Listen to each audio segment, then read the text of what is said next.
Welcome to the Infuse Compassion podcast, hosted by me, Amy Quisenberry. And me, Mark Carpenter.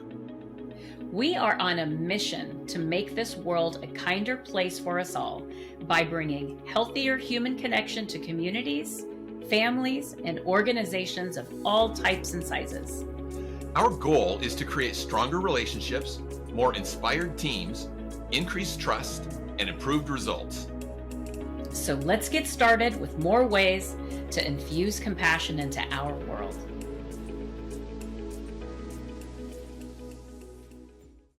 Welcome, Compassionators, to this episode of the Infuse Compassion podcast. So glad to have you with us again. Thank you for joining us this week. We hope that you're having a fabulous week and that this will help you have a more fabulouser week. Now I'm just making up words, so Amy's going to start taking over for me because I'm making stuff up. We have a wonderful guest with us today, and I'm really excited to hear Hope's story and to get some background on her. I think that you're all going to benefit from what we hear. Amy, I'm going to hand it off to you, my friend, to introduce Hope and to get the ball rolling today. I'm so excited to share the incredible Hope Mueller. I have had the incredible pleasure of working directly with her multiple times. And let me tell you a little bit about Hope before I turn it over to Hope with some great questions where we're going to be able to learn a lot about her. So Hope Mueller, she's a pharmaceutical executive, author, and small business owner. She's the founder of Hunter Street Press, a publishing company focused on inspirational material that positively impacts lives touched. Hope partners closely with her authors and ushers them through the transformative experience of bringing their story to life while ensuring the work is of the highest literary quality. With multiple Amazon bestsellers and nearly 50 authors, Hunter Street Press is cultivating a community that is fueled by joy and dedicated to progress. Hope, welcome to the Infuse Compassion podcast. We're thrilled to have you here. Thank you so much for having me. It's so fun when you read that. It's like, who is that? Like, so fun to hear it. Thank you for that beautiful introduction. Yeah. So let's talk about Hunter Street Press. Like, how did Hunter Street Press come to be? Tell us that incredible story. Okay, well, you started it with, I'm a pharmaceutical executive by day, and there was a season of my life in my mid-40s where a lot of the women in my community were getting laid off. They were in their mid-50s, and their first reaction was, oh my God, this is my whole identity. Like, I need another job right now. And I just thought, oh, that can't be me. I do not want to be, on the back half of my career thinking this is my whole world, my whole identity as a pharmaceutical executive. So I purposefully set out to build a business, to start a business, and to scale it while I was working full time so that when I was ready to step away from corporate, I'd have something to step into. And that is how Hunter Street Press was born.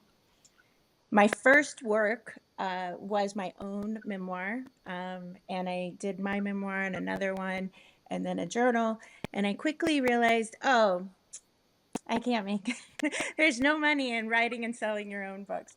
So I pivoted the business to editing and publishing, and I found exactly my calling. This was what I was designed to do. What does it feel like?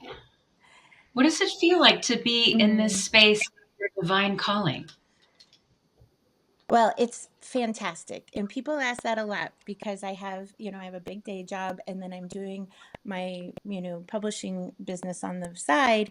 And they're like, well, how do you do it? How do you make sure you're having time? Well, when I take my, my personal laptop and I set it in the spot, like I am ready to go. I am re-energized. There's just no amount of energy. It's not an energy taker, it's an energy provider, right? Like it fuels me to do the work to help authors level up their work from a literary perspective, but also to pull them through and help them share their story. And the more I do it, the better and better I get at it. And I'm able to like find the pieces in the author's story and help them, pull that out. Or if they need to, they can decide that they don't want to share it all. But it it feels amazing, and I'm super lucky that I'm able to do it. That I have the time, that I have the energy, and I have the capacity to do it. Beautiful. Hope, you said that you feel like this is what you were designed to do, It's and true. and that it energizes you. I love the way Mhm. that you said that. What's the driving motivation behind that? What is it that makes it feel like this is what you were designed to do? Well, two things. Firstly, one of my authors gave me an incredible gift probably just a few months ago. And it's funny because you're doing things and you're energized and you're loving it, but then someone like reflects it back to you. And she said, "Hope, this is your ministry." And I love Sheila. She gives me a lot of gifts, a lot of verbal gifts. But it is my ministry. And ever since she said that, I've been able to look at it through and really understand it through that lens. So that second piece is really engaging with the author. A lot of the stories, authorship is a creative process. And as people are writing, things come up. A lot of times they don't even know or plan to write what they're writing. And I'm able to partner with them, identify some of those things that are coming up and helping them decide, do they want to share it? Do they not want to share it? And then, helping shape their story. And it's transformative for them and it's transformative for me. I learn a lot by doing it. Um, and it's just hugely rewarding to see authors move through that and really learn a lot about themselves and share their stories with the world. And on that piece, you and I had the pleasure of working with you on the Brave Women at Work lessons in letting go.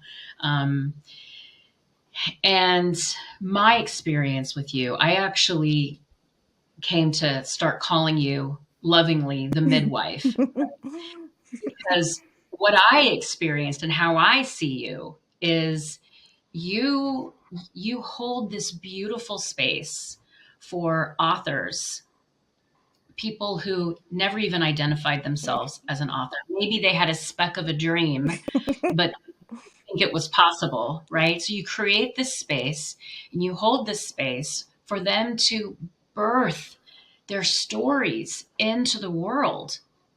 How do you do that though? How do you hold the space where that literary quality is there, right? You're making sure that the integrity of the story, the reader's experience Hmm. is there, and also that that author is telling the story that they are comfortable sharing.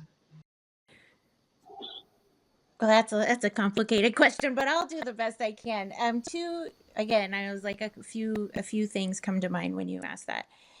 Firstly, almost every not almost it's every single author, including myself, I have worked with, are like, this is horrible. What am I doing? There's no way I meant to write. And so it's this, again, it's this creative process, and you may feel super confident about what you're doing in your day job, and you're like, I know it is this and this, and then you move into writing, and you're like, I don't even know, like, is this real? Am I this person? So making sure that they understand that yes, you are an author. You are an author. You can be an author, and you have this capability. And giving them that assurance and allowing them to believe in themselves a little bit, and that actually creates the space, right? Is saying you are an author. I do a lot of little extra things, like, well, I'll send cards. I'm reassuring, and I'm like, everybody feels this way, right? Like that. So creating that space of letting them know you are this and you can do it. That's the first piece. And then secondly, when you start going through the material, you it's this like I want to say direct cheerleading or like velvet hammer. So you're following through and you're saying, "Oh, this is really good." And it's this, you really want to be you create this relationship that you can give them direct feedback, and so that they can hear it, because it's hard sometimes if you were to just get back, this edited piece and it's shredded, you'll be like, "Oh, I'm terrible." So it's this mix of, "This is really great. I love this so much. Hey, we need to work on this, right? And you need to pull this out more. Oh, are you going to tell the reader more about this, or do we need to just not talk about it at all?" So first, it's creating that space of confidence and capability, and then secondly, it is, you know, reassuring them throughout the process that we are doing it. Look at us. We're actually creating this beautiful piece of work together. So I think that's how you get the space created. Thank you. So, what would you say to somebody who said, I think I've got a story here, but I'm not really sure? Mm. I think I've got something that's inspirational, but I don't know. It was just my life. So Yeah. maybe it's really not all that important. What would you say to that person? Well, Mark, it's so funny you asked that question because I've heard that like a bajillion times. Like, that's exactly what people say. And I love stories. I love storytelling and I love hearing people's stories because you can see that in these anthologies. So our recent one, Brave Women at Work, Lessons in Letting Go, the authors are worried. They're like, "Oh, it'll be like somebody else's stories." Like, that's not true at all. Like, your story is unique, and you sharing it with the world allows your readers and allows the world to know that, other people have similar experiences and they're not alone. So and then the author is also having this experience of being able to share that, so it's, no, your story is important. And we'll say it, Dominique Lester says history tends to favor the folks who write it down. So there's no one else who can tell your story. You're literally the only person who can do it. Yeah, I love that. I don't know if you know my background, but I teach storytelling for Oh, leadership, to stories from your own hmm, experience, teach, lead, sell, and inspire. And I tell people all the time, the extraordinary lives inside the ordinary. it's Your true. ordinary experiences are meaningful for other people because they have those experiences too. That's right. I love that. It's totally true. And storytelling is so important. And it's really how we all communicate. And the best communications are through, sharing your story, sharing stories. Yes, it's how we connect as a species. I tell That's people right. that all the time, that this is how we connect as a species. I love So you're that. focused. Your bio, you said you were focused on inspirational stories. Well, why did you go specifically down that genre, that route with your work with Hunter Press or Hunter Street Press? Well, probably part of it is, I think I might focus more on the part where, we're positively impacting lives touched. So the author experience and the reader experience, um, and everybody in between, publishers, designers, printers, bookstores, like, you want everybody who you interact with, to have a positive experience when you're moving through this process. So inspiration is a great way to do that, right? Compassion is a great way to do that.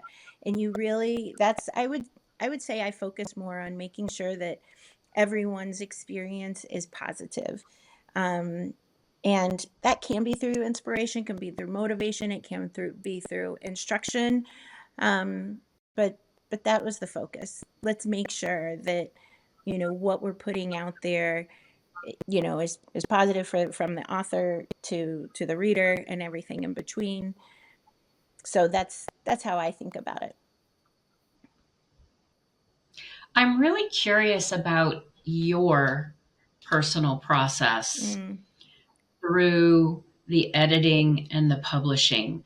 Like, I think it's for somebody on the other side, Mm-hmm. right? It's can you just kind of talk a little bit about that, because it's fascinating to me and I have no idea what's behind the curtain, right? Well, it has. I mean, it's evolved, right? I've gotten better and better at it. The more you do it, just like anything, you got better and better at it. So it is this it's the, sort of those three or four elements that you're making sure, you're doing. Number one, you have to honor your author's voice, right? So although we want to, level up the literary quality, we can't make it sound like Hope Mueller's writing, right? So number one, I have to honor your voice. I have to honor the author's voice. I had, how do they want to say it? How do they write? How do they speak? How do they communicate their information? They're sharing their story. Number two, while you're doing it, you're thinking about how the reader is experiencing it. Now, part of being a publisher is reading a lot. I read a lot. I love reading, and I like seamless reading, right? So you want the reader to not get hung up on stuff, right? Like if you're thinking, oh, wait, what did she say? And you have to like flip back, and you want the reader to be able to just continue right through the reading process. And then of course there's that both of those elements of cheerleading and, oh, we might need to work on this, because every writer has both of those elements in it. They're like beautiful sentences or this really great word, and I do that when I'm reading a book. I'm like, oh, the sentence, I can't, it's just so good. And you like, write it on a 3x5 card, or you keep it and you want to, right? So that also lets them know what more to do, right? Like do more of this, like it really works. And then, hey, we really need to sort of shape out this other thing. And then of course I don't do a lot of the grammar, spelling, punctuation. Like I give that to someone else because they're better at it. But there's some of that piece that you're looking at it. So it's sort of all through that. Author's voice, it's got to do that part, literary quality, and sort of seamless reader experience are the things that I think about when I'm writing it. And Mhm. just as the editor, like I get lost in it, right? I'm so lost in it. And then because you're also thinking like, oh, okay, is the arc working? But because it's like I'm embedded with the work so deeply that like you get lost in it. And you're like fully experiencing it, both as an editor and a reader. I'm not sure that was a good explanation, but Oh, I thought it was. that's kind of how it feels to me. No, Yeah. and there was something that came out of that I want to follow up on a little bit because it ties to our podcast theme of infusing compassion, and that was that feedback component. Hmm. Well, what have you learned about how do you give what I'm going to call compassionate feedback? Because Right. that's what I'm hearing from you. Oh yeah, yeah. People need these corrections to make it better. Yep. But what would be some tips that you could give to our Okay. listeners about how do you give compassionate feedback? Well, I do this in my, I learned a lot of this in my leadership role, at work. I think all feedback has to be built on the foundation of the relationship and trust, right? So it's that very first thing we talked about, create that space where they know they're good authors, they can be good authors, and you are building a relationship built on trust. And they know that my entire effort is to see them be successful, both as an author, as an individual, and as, to see their work be successful. So when it comes from that place, they understand, oh, okay, this is why I need to fix it. And I do the same thing, with my team members in my day job, right? Like you have to build that trust because feedback is can be hard. And then the other element to that is uh, here, approaching the feedback in a way that the people can hear it. So I have to change my style so my author can hear what I'm trying to say. And just like and I do this in my day job, everybody needs to hear feedback in a different way so that they can actually hear it and do something with it, right? I can't just be super direct and didactic, and I can't be super nice and, soft and, in a certain way. Like, you have to find your the persons you're working with way that they can hear you. So I adjust my feedback and my feedback style depending on the person. And if I don't know them very well, right, like in some of these anthologies, I will spend extra time building a relationship with them, or finding, someone else that knows them and be like, hey, I need to work some of this feedback through. How might be a good way to approach that? I love that. That is such wisdom. I know we have a lot of leaders out there in the corporate world that listen to this podcast. And I really hope that folks rewind the tape, listen to it again. Didn't quite get that, because that is gold. We talked about compassion for your authors. What about compassion for yourself? Because when we Mm. think of balancing all the things, right? And I'm going back to the anthology series where Mm. you're just in my book, there were 9 authors, Mm-hmm. right? Where does that along with everything else in your life, tell us about the tell us about Hope's self-compassion. Well, I will tell you that that is something I need to continue to work on. And even as how far along I am in the aging process, that is something I have to do better at. It's something I have to work at. I've learned a lot of really important lessons over the last 6 months. And you know how life comes in threes. One of the books is Lessons in Letting Go, right? That's one of my threes, right? I met this woman who was talking about her offering and training. She talks about the end of busy work, but I call it the art of maniacal subtraction, right? And then I have some health issues that have popped up because I was doing so many things. So, I have to be compassionate with myself, and I have to do a better job of that. Mm. And I'm It's always better. subtracting things, but I'm not subtracting Hunter Street Press. Good. Yeah, it's always better to give yourself self-compassion before you're forced to give yourself Yes. self-compassion. Yes. That's And it's right. funny That's because right. you think, I thought I was really good at it, and I thought I was, this. Early in my career, I learned this concept of energy management and like rest and recharge, and then and rest and recharge is different than being compassionate with yourself. Mm. Rest and recharge. I like that. I like that.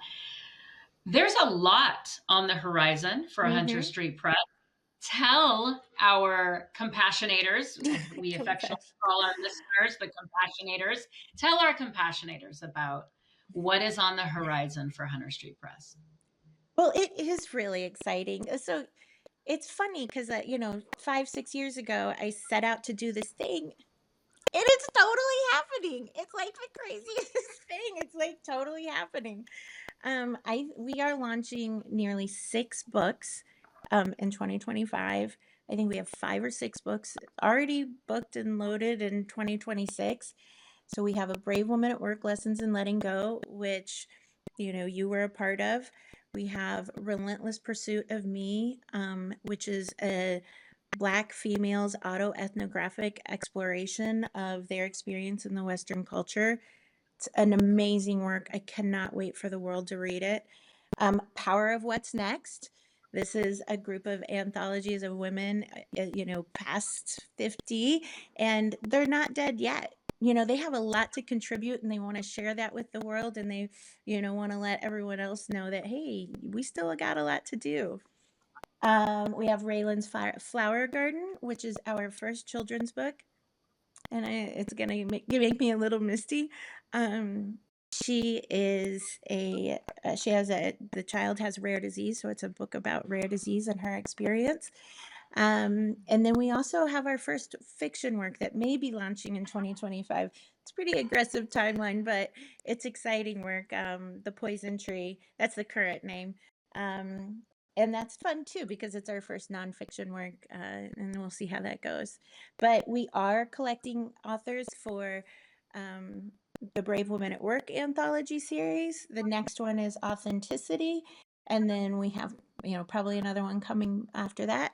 And then Dr. Briscoe of Relentless Pursuit, she's going to do another one too. The Relentless Pursuit: The Evolution of Me.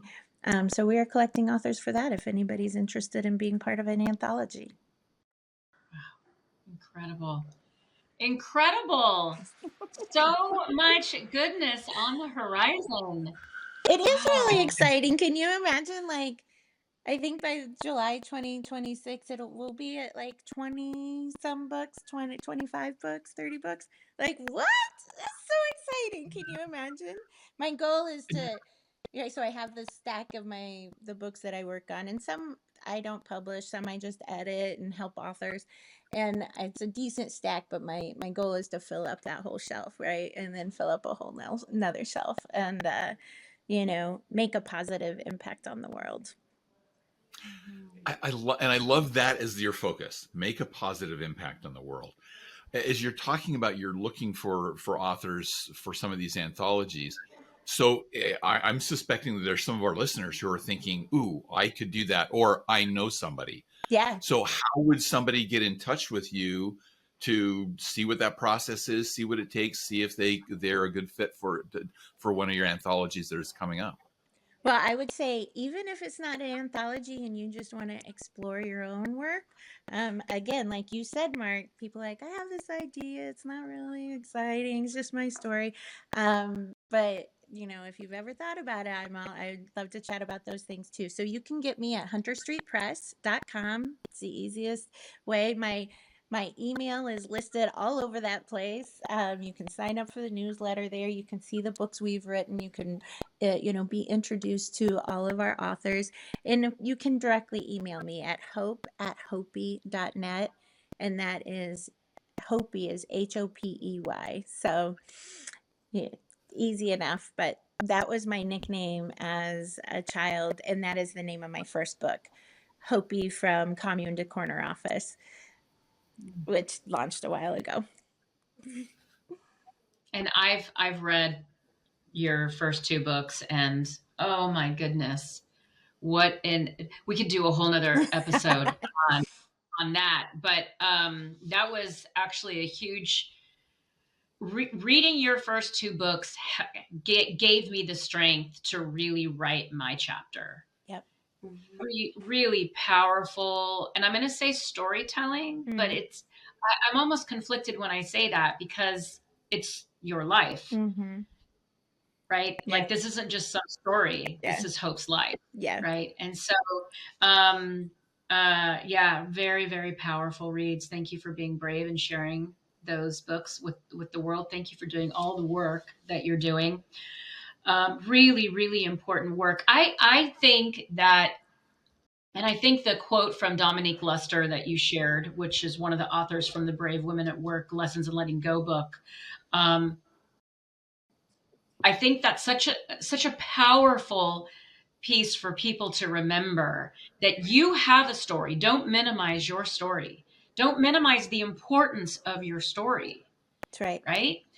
And I think there was somewhere in there, I remember her talking about it and Dominique saying, because if you don't tell your story, then somebody else will tell it in their words instead of you telling it in your words. That's right. Did I get that wrong? No, I think that's right. And I mean, she has a TED Talk. It's amazing.